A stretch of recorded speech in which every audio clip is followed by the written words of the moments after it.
Ryan Reynolds here from Mint Mobile with a message for everyone paying big wireless way too much. Please, for the love of everything good in this world, stop.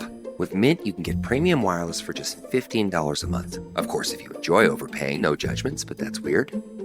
Okay, one judgment. Anyway, give it a try at mintmobile.com/switch.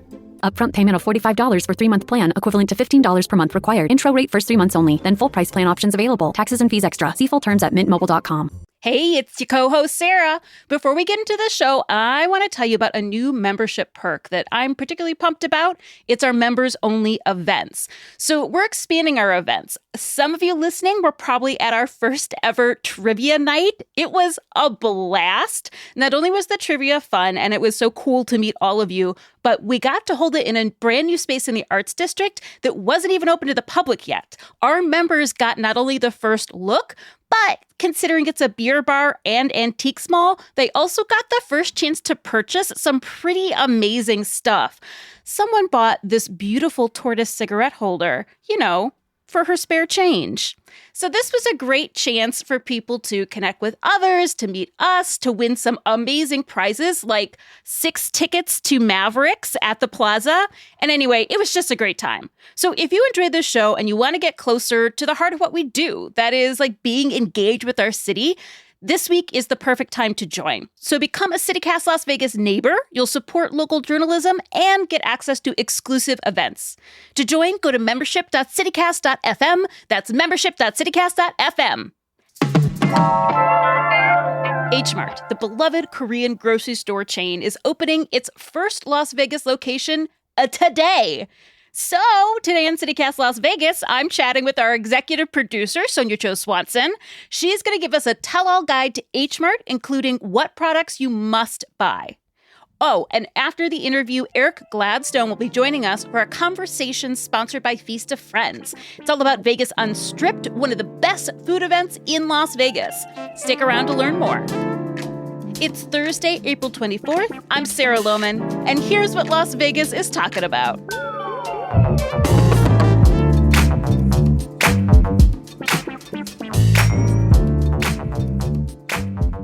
Sonja, you're Korean American, I know. Mm-hmm. You've dried your own persimmons on your own time. I have. You've made your own gochujang? Gochujang. I have made my own gochujang, yes. And I knew you before we started working together parasocially because you're also a former food writer and podcaster. That's right. So tell me, Yes. why are people so stoked about H Mart? What's the deal? Oh my God, Sarah, where to begin? First of all, my mom and all of her Korean ajumma, that's Korean middle-aged ladies, friends have been talking about this forever. Really? And the opening has been delayed so many times. It's like ramping up the anticipation for this. Okay. And the lines are going to be insane, I'm telling you. Okay. What neighborhood's it opening in? It's over on Sahara and Decatur, so very centrally located, only a few blocks north of Chinatown up on Spring Mountain. So great location. There's going to be a huge parking lot because, trust me, you're going to be fighting people for spots in the parking lot. But, we have Korean grocery stores, Sonja. What is it about H Mart that everyone is so pumped about? Okay, can I start off with a little shade? I'm not going to name names, but I am going to get spicy. But our Korean grocery stores in the Valley are, they're not the best. Okay. And even for a pretty decent sized city, we could be doing a lot better. So for example, my mom will go to the Korean grocery store here for what she needs for the basics. But when she wants to do a real big grocery haul, my parents will literally drive to LA. They'll put coolers in the back of their car and they'll go drive to LA and do the big grocery haul in LA. Because the prices in our Korean grocery store here are pretty inflated. Okay. The products are not as great. Whereas H Mart has done an incredible job of sourcing really high quality products. They get a huge variety of products. Everything's very shiny and new and clean, and the products are all really good, and they have really good prepared foods. They just take it to the next level. What does the H Mart stand for, actually? Yeah, so it's a Korean word that it's Han Arum, or one armful, like kind of an armful of groceries.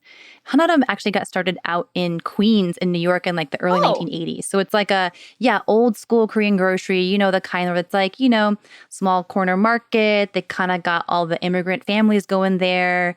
I do. I've actually done some research into Korean groceries in Queens. Have you? Yeah, because it also represents like a turning over of immigration. So businesses that were maybe like formerly Dominican became Korean. It's really reflective. And now a lot of those businesses are Yemeni, and we're waiting for like the next generation. Yeah. That is so interesting. So I remember Korean grocery stores growing up being like super immigrant focused, right? Like all the labels were in Korean, and like they would like tape videos of Korean soap operas, and they would ship them from Korea to the US, and you could rent them like little VHS tapes behind the counter at the Korean grocery store. And so that was just like a lifeline to home. But I feel like H Mart has really caught wind of like the Korean wave and how it's become like really popular across so many ethnicities to like watch Korean soap operas and K-pop music and Korean skincare. And they were like, oh, we get it. We get this. And they have labels in English. I think their entire social media presence is all in English as well. And I think I read in the New York Times in the last couple of years that over 30% of their clientele is now non-Korean. And so they've just really transformed Korean shopping from like an immigrant kind of lifeline to home into this destination and experience. It was even a big deal when one opened up in Manhattan. Opened up on the Lower East Side, and people lost their minds. So I did go in that one. I don't think in that moment I really got it, but like, and it's been ages. So can you give me like a roadmap about how the store is laid out? Like you mentioned, this is an experience. What's the experience of it? Okay, so you've got all your standard grocery stuff, right? You've got like your produce section, you have your frozen food section, you've got, a meat aisle and a seafood aisle, which is pretty expansive because Koreans love seafood. There's going to be like live seafood tanks. You've got packaged foods and snacks and cookies and all that too. So you've got cover your bases with groceries. It's all there. But then on top of that, and a lot of Korean grocery stores do this, not just H Marts, but a lot of the big Korean supermarkets do this. They have like a home goods section, so you can get like the fanciest, nicest rice cooker. You've got usually a skincare section where you can get the latest Korean skincare, all your green tea masks and your, snail mucus. Snail mucus. Yeah, all the things that are trendy with skincare. Then you've got like usually a hot food counter or prepared food counter where you can get all of your, small side dishes like banchan, the small side dishes that you have with rice that are already prepared and pre-cooked and pre-made. So all you need to do is make some rice at home and you're good to go. Exactly. So they just have like everything like delicious and Korean available there. They usually have a Korean bakery. I love Korean bakeries. Oh my gosh, they're so good. Red bean buns. And so they'll just kind of cater to your like every kind of like, I don't know, desire to like eat anything Korean they have. And they usually have like a food court too. Yeah, that was something that was new to me when I came out here to Vegas, that a lot of the big Asian, Filipino, Japanese grocery stores, they might have like other little restaurants inside, like a little food court inside. The first time I ever ate at a Jollibee was inside a Filipino grocery store here in Las Vegas. Oh, nice. Yes. Yeah, I had Halo as well, too. It's like such an outing, right? It's like you want to spend a whole day just like hanging out at the grocery store. Yeah. If my grocery stores in Ohio were like that, I would have complained about going less when I was a little kid. Like there's so many different things for you to do. Okay, but here's what I really care about. Like I'm in, blast of AC, feeling so good, picking up my basket because I don't want to buy too much. I want to be able to carry it to my car. What is going in the basket? What are some products that H Mart carries that I should not miss out on? Okay, I have like such a list. So you just stop me, Sarah, if I'm going on too long. All right. Go on. One thing that I think Korean and Asian grocery stores in general do way better than quote unquote mainstream or Western grocery stores, mushrooms. There are so many more mushroom varieties at Asian grocery stores and they're so much cheaper. Okay. I love Asian mushrooms. So you can get like the king oysters and you can get the small little, they call them enoki in Japanese. We call them pengi-basat in Korean, like the small little stringy ones. You can get like just oh my God, so many different kinds. Love the mushrooms. While we're in the produce section, I have to say one of my favorite Korean fruits are Korean Asian pears. They're called shingo pears, and they're kind of like those really round, really big, kind of light brown, kind of pear. Have you had those before? Those big Asian pears? I'm not sure. I think so. Back when I worked at the Tenement Museum, Yeah. it was a really diverse, people would bring in stuff for their holidays. So I do think we had a pair of situations. First time I had persimmons, dried persimmons there was for Chinese New Year. Yes. Oh my gosh. Asian pears are so crunchy and juicy and delicious. They're like super, super juicy. But you have to, usually I would say wait until the fall for like the best Asian pears. My mom's tip for picking an Asian pear is that they should be full and plump like a woman's breast. Mom. Stop. That's what I always think. It's what her mom told her. So I guess I'm just passing it along to our CityCast listeners. Yep. So now we're out of the produce aisle. We're moseying along. The next place we're going to go to, let's go to the meat aisle now. Okay. So usually Korean grocery stores, and H Mart does this very well, will have a lot of like pre-marinated meats. So they'll have like your bulgogi and your kalbi that's already pre-marinated. So easy. You grab a pack for like a weeknight meal, or if you want to like entertain and don't want to like do the hard work, which I buy these a lot, But I do find that oftentimes grocery store marinades tend to be a little sweet, so I'll have to like doctor them up. One overlooked cut of meat that usually only you can find at Korean grocery stores is a very, very, very thinly sliced beef brisket called chadolbaegi. And it's almost shaved. It's so thin. It's like super floppy. So you do grill it on these like hot pans, and it becomes like you can get the edges really nice and crisp, and you wrap it with your lettuce leaves and your sauces. Love chadolbaegi.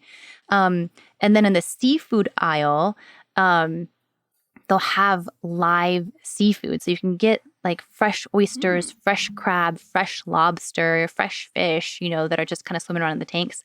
I will say I'm not 100% sure that the Las Vegas edition of H Mart will have a live seafood tank, but most of their locations do. Yeah, I don't eat a ton of seafood, but I really enjoy the seafood section because I like the way sea creatures look. But when I am exploring a new grocery store, like my jams are really like the snack aisle and the frozen aisle. Oh my God, Sarah. So help me out. This is another thing that H Mart does really well. They're so good at picking up on the trends from Korea and bringing them back to the US like so quickly. So do you remember like a few years ago when honey butter chips were like all the rage? I don't. Honey butter chips were these like crunchy, maybe it's salty, a West Coast thing. Sweet. I think it is a West Coast thing. Yeah. There were these like super salty, crunchy, sweet little chips that were just flying off the shelves. H Mart was selling them, and they were also selling like honey butter flavored, I don't know, I can't remember, ice creams and other treats. So it became like a thing. So the snack aisle is a great place to go look for all these different flavors of chips. Oh, another thing H Mart does really well is they carry flavors and products from not just Korea, but other Asian countries as well. So you're going to find like durian and pandan and like, Taiwanese and Japanese flavors. Like they're just going to, I don't know, bring it all in. It's really fun. Snack aisle is great. Ice cream, you're going to find. Love a chip adventure, honestly. Yes. Should we go to Chip Adventure? Oh, yeah, of course we can go to Chip Adventure. I love a Chip Adventure and a Kit Kat adventure too. Love a flavored Kit Kat.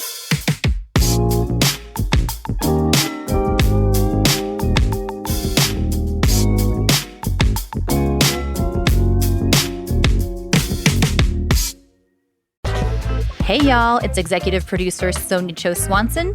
And before I went on mat leave last fall, I sent my parents and my in-laws each an Aura digital picture frame. And let me tell you, they are obsessed. I don't put my baby on social media, but I do upload her pics to her grandparents' frames in the Aura app. It's pretty easy. Like the other day, I uploaded a video of my daughter seeing butterflies for the first time at the Springs Preserve. So cute. And the whole family gets to share that memory forever. Sometimes my father-in-law will actually take a picture of his Aura frame and then text it to me when he sees a photo that he really loves. Aura has a great deal for Mother's Day. For a limited time, listeners can save on the perfect gift by visiting auraframes.com to get $35 off plus free shipping on their best-selling Carver mat frame. That's auraframes.com, promo code CityCast. Support the show by mentioning us at checkout. Terms and conditions apply. What sort of promises have you made to yourself this year? Getting in better shape, eating healthier, saving more money, traveling somewhere new? What about discovering a new culture by learning a new language? With Babbel, you can do that in just a few weeks. I'm David Plotz, the CEO of CityCast, and I've been learning Spanish with Babbel. Babbel's quick 10-minute lessons, handcrafted by over 200 language experts, get you to begin speaking your new language in 3 weeks or whatever pace you choose. And because conversing is the key to really understanding each other in new languages, Babbel is designed using practical, real-world conversations. The Spanish I learned on Babbel really helped me on a recent trip to Mexico City, ordering in restaurants, shopping at the textile market, cheering on at the Lucha Libre, and I've been keeping it up since I got home. You're a podcast listener. I know that because you're listening here. I bet you'll love Babbel's new podcasts. On Eavesdrop in Espanol, which I listen to, you get to listen to a real conversation, then have the teacher host explain back to you. Then you listen again and catch everything. And you can even read along in the transcript. It's a really fun and effective way to learn. Let's get more of you talking in a new language. Babbel is gifting CityCast listeners 60% off subscriptions at babbel.com/CityCast. Get up to 60% off at babbel.com/CityCast. Spelled BABBEL.com/CityCast. Babbel.com/CityCast. Rules and restrictions may apply. Hey, it's Sarah Lohman. If you love CityCast Las Vegas, I've got a great way for you to get even more out of it. Become a CityCast Las Vegas neighbor. Neighbor is the new name for the CityCast Las Vegas membership program. When you become a neighbor, you're supporting our work and unlocking benefits that make being a part of this amazing city even more fun. Like access to our exclusive member-only events, insider tours, outdoor meetups, and happy hours with other neighbors who love Las Vegas like you do. Plus, every Monday, we'll send you an exclusive curated list of the best things happening in town, so you're always in the know. You'll also get ad-free episodes and a special feed, a thank you on air, and even a chance to shout out your favorite local business or nonprofit.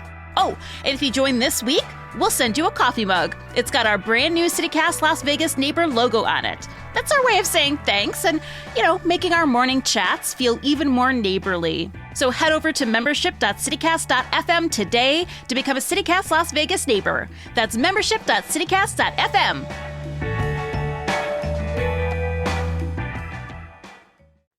So, you know me, let's talk ice cream. Yes. Please. Okay.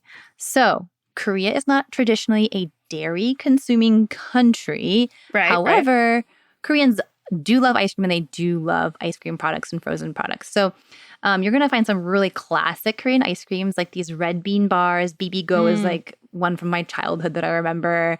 Melona is a melon-flavored ice cream from my childhood that I also remember. But then you're going to find some of the new trendier things. And this is when I'm talking about they bring in the trends. Have you ever heard of sweet corn ice cream? I have actually, because it's a popular Brazilian flavor. Wait, what? I know. Yeah. It's big in Brazil and like Chile too. It's very South American. Oh my gosh. I had no idea. Well, super international. Well, they have a Korean version of that they also sell at H Mart.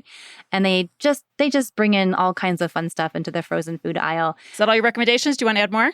Can I take you back to the produce section for a hot minute, Sarah? We forgot something. We're going to run back. We're running back because one thing that you always get when you go to the Korean grocery store is green onions. Oh.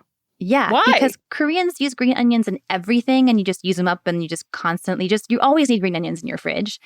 But traditionally, green onions have been kind of like a loss leader at Korean grocery stores. You can get them for like super, super cheap. Like sometimes you'll get like 3 bundles for like $1. It's like the kind of thing that you're like, oh, I need to go get green onions while I'm at the store. Why don't I also get, this thing and then that thing and the other thing? I see. They're the buffet. They're like the in buffet. A casino of the Korean grocery store. And you can stick them in water and re-sprout them too. So now we got our green onions, so we're set. Mm-hmm. And now I'm going to take you over to the rice aisle because every Korean grocery store worth their salt is going to have a very giant selection of rice. Yes. As an American, as a European American, it goes over my head. I can't detect the delicate nuances in rice the way that someone who's grown up in a rice culture can. So my mom generally has at least 3 different kinds of rice at home, sometimes more. Wow. So we're going to have a sweet rice, which is a sticky, kind of like dense rice. It's a very short grain rice.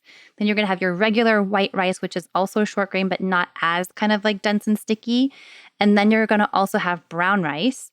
But here's my other trick for when you're buying rice. look for a sticker on the bag of rice that has a year. So what you want to look for is you want this year's rice or the most recent rice harvest, the most recently harvested rice for the freshest rice. So right now we're in April. Rice is usually harvested in the fall. So April 2025, you're going to be looking for rice that was from the 2024 harvest. And that sticker is almost always in Korean. So it's called hepsal. That means this year's rice. So they'll usually say either hepsal or they'll say 24 and then hepsal. So if you see a sticker with 24 or the year, then you'll know that that's the most recent crop of rice. Does that make sense? You know, the sticker. Why do you want the freshest rice? Because, you know, rice ages and like the rice oxidizes and it starts to kind of like smell bad as it gets older and it's not as delicious. You get that kind of like old rice smell. And it's not, I mean, old rice is still usually, I mean, it's still good to eat. It's just not going to be as delicious, I guess. You want the fresh rice. Yeah, why not?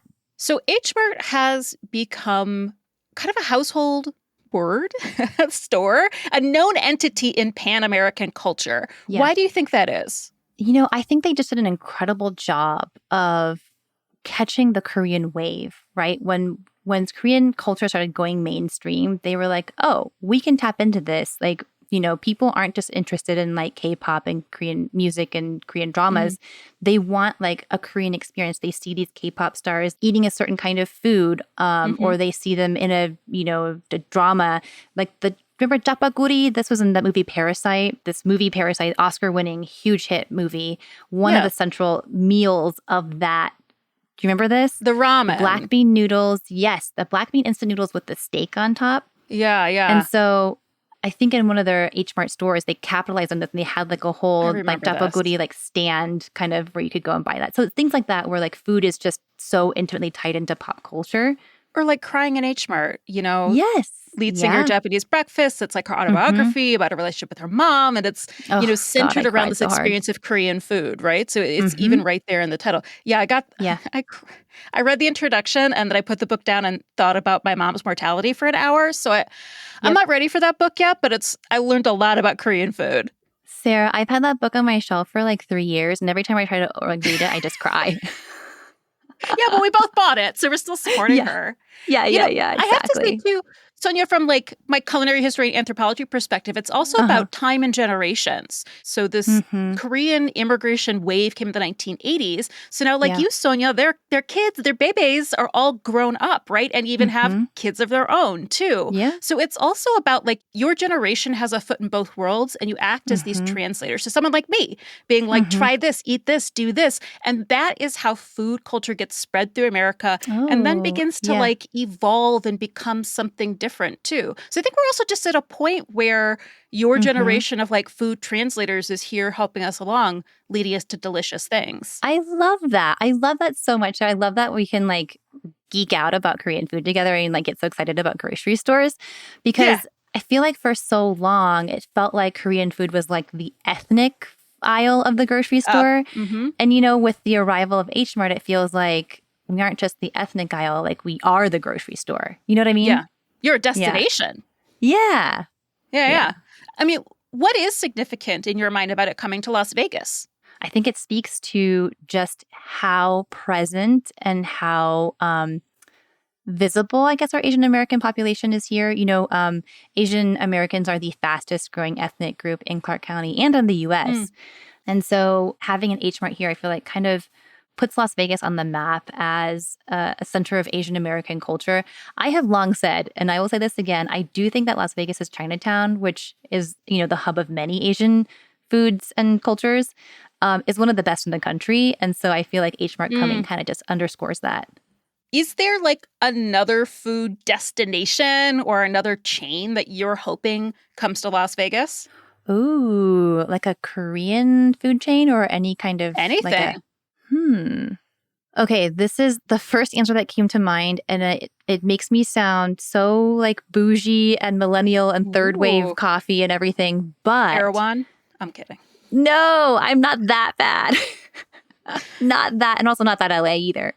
No. But you know what Korea does actually really well is coffee. Korean coffee shops are just so meticulously thought out. They're incredible aesthetic spaces. The baristas put incredible attention to detail. They become obsessive about the quality of the beans and the roast and the grind and everything. People in Korea love their coffee. It's a daily habit.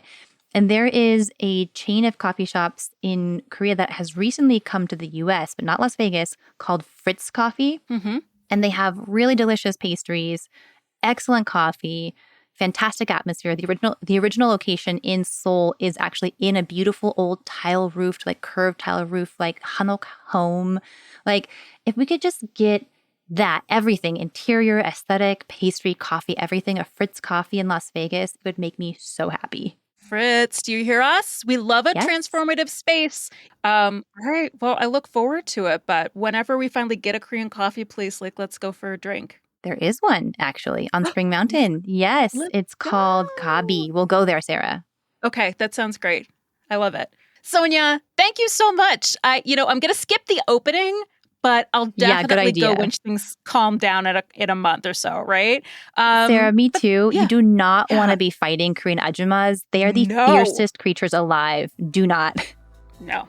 I'd be terrified. And you know what? I don't like standing in a line. It's too hot for that, you know? Yeah. Okay. Thank you so much for this intel. Thank you for spending this time with me. And listener, don't go anywhere. In just a second, we've got a segment sponsored by Feast of Friends. I'm chatting with Eric Gladstone about the food festival Vegas Unstripped, coming up on April 27th. Hey, I'm Sarah Lohman, and I'm here with Eric Gladstone, the team leader of Vegas Unstripped. Eric, Vegas Unstripped is coming up. It's April 27th, and I know it's all about celebrating local chefs and their talents. So first, tell me, how are chefs and bartenders selected to participate in this event? Thanks, Sarah. Great to be here. We really look for the most kind of acclaimed and creative chefs in the city, throughout the city. It comes from getting a lot of recommendations from different leaders and other people in the industry. It comes from just kind of dining out and seeing who's doing really interesting things, who's kind of, leading the community, and whose food has popped out over the year as just doing something special and different. And is this both on and off strip talent? It is. The event started originally as just off strip, hence the name. And it was sort of a reaction to these events that had gone on the strip and not really included anyone locally. After a couple of years of that, and then during COVID especially, we realized that there was no need to punish the people on the strip who were really trying their best to be part of the community and to do something creative and all of these good things too. And they're all our friends, and they're all part of the community. So we also include several strip chefs. Yeah, there's no geographic distinctions except you have to be in the Vegas Valley.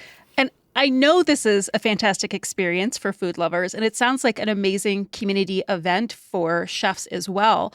And the chefs and the bartenders, they create unique dishes for this event. Can you tell me a little bit about that and some of the food that's going to be there?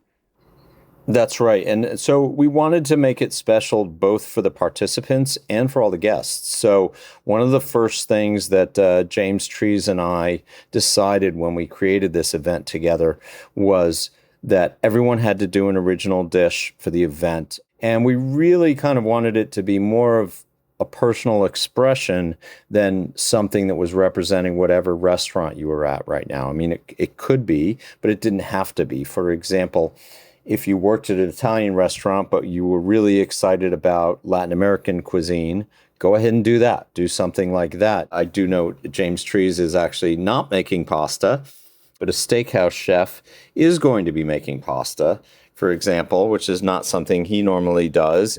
And Brian Howard, who's back in this year, always goes way overboard. And I think he's got some sort of dim sum idea that he's planning. Again, just like there's always surprises in this event. Sometimes they even surprise me. I love that you mentioned community, because I also know a big part of Vegas Unstripped is supporting the local community through charitable donations. So how much have you raised so far, and what are some of the organizations you're giving back to? We created this event really to connect with community, and not because we had a profit motive. We actually make a point of we're not making any money off of this. We design the event to just basically pay for itself, and it's a way for us to kind of give back to the community. And then if we do have some money left over from paying whatever chef expenses are necessary, whatever bartender expenses are necessary, whatever is needed to do the event, if we have money left over, we give it to different local charities year after year, and we try to identify those charities that are lesser known, that maybe don't have such a great fundraising arm, that really need the help. So this year, the main beneficiaries are going to be, first of all, Help of Southern Nevada, who do an amazing job helping out people who are kind of in threatening situations or who are experiencing homelessness. And also the John Arena Foundation, which was started by John Arena of Metro Pizza, who is a participant. He's suffering from Parkinson's disease. He wanted to start a foundation to help support other people in the industry challenged with this.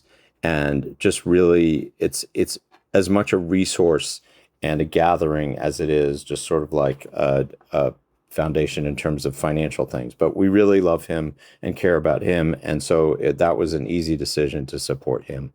We are also planning on donating some money to a local ProStart. ProStart is an organization that helps kids in high school.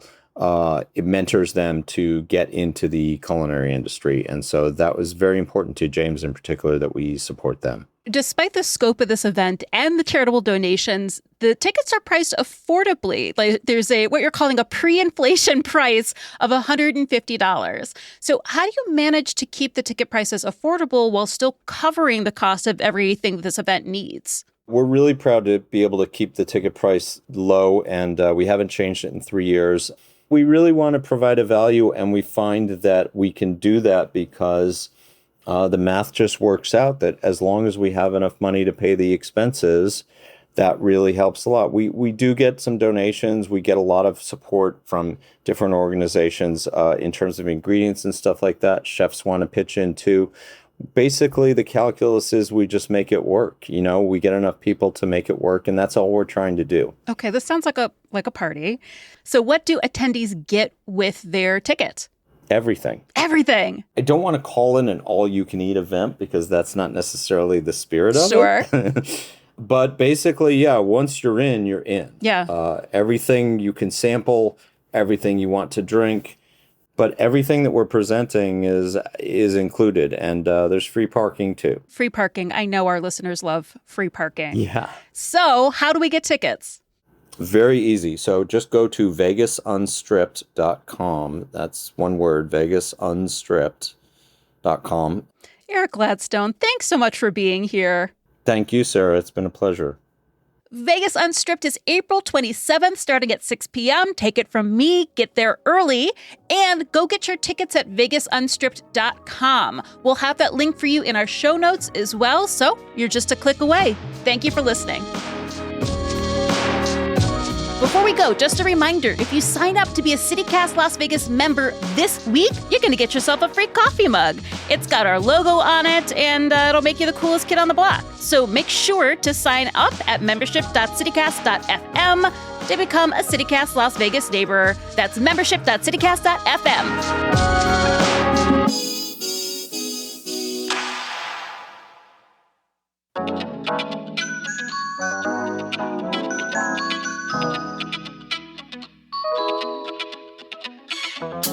That's all for today here on CityCast Las Vegas. If you enjoyed the show, send it to a friend and plan for your trip to Mart. You can also rate our show, leave us a review, and subscribe to our morning newsletter, Hey Las Vegas. We'll be back tomorrow morning with more news from around the city. Take care.